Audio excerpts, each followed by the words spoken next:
Today, I'm going to be doing a zero clearance insert build on a miter saw.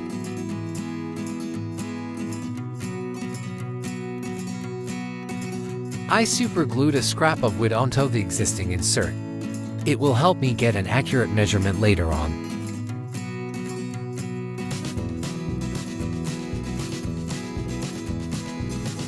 As you can see, there is wood scrap stuck under the insert.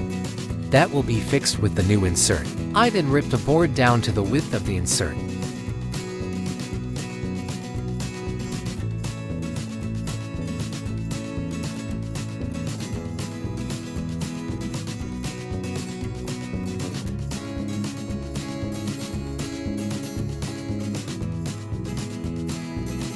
Using a 5/32 drill bit, I drilled 6 holes for the new insert. I then used a 19/64 drill bit to countersink the top of the screw heads.